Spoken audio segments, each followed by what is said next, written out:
Hi everyone, my name is Stephen. I am a research associate and PhD candidate at Bosch Research. Capturing reliable uncertainty in object detection networks is crucial for safe autonomous driving. In recent years, many probabilistic object detectors have been proposed. The following video shows a probabilistic object detection on the LIDAR top-down view. A common method to estimate bounding box uncertainty is assuming a certain predicted probability over the detector output parameters, usually a Gaussian distribution. Then, the network output layers are used to directly predict the parameters of the probability distribution. In Gaussian distribution, that is the mean and the variance marked in red. Finally, those parameters are learned by minimizing the negative log likelihood of the predicted probability, resulting in an uncertainty-aware loss function on the right. However, this direct modeling strategy learns predicted probability in an unsupervised manner, which may lead to unstable training or suboptimal performance in probabilistic object detection network.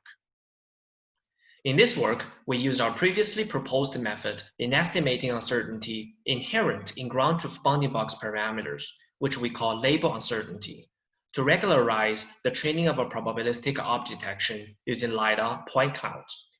With the help of label uncertainty, we can improve the detection accuracy by up to 3.6% average position. Our method works in 3 steps. First, we infer the label uncertainty in bounding box ground truth parameters using LIDAR observations. The inferred label uncertainty reflects complex environmental noises inherent in LIDAR perception, such as typical L-shape and occlusion. Second, we approximate the label uncertainty by error propagation, resulting in a Gaussian distributed label probability characterized by its mean and variance. Finally, when training the probabilistic object detector, we minimize the Kullback-Leibler divergence between the predicted probability from the network and approximated label probability, which are 2 Gaussian distributions. In this way, we obtain a new KLD loss function that can regularize predicted probability. We verify our method in the KITTI dataset. We showed an improvement by up to 3.6% average position compared to the baseline method. Besides, our method outperforms other networks that use fixed label uncertainty value or simple heuristics to estimate label uncertainty. We additionally study the impact of label uncertainty on the training procedure. We highlight the importance of setting a proper range of label uncertainty. Too large label uncertainty hurts detection accuracy.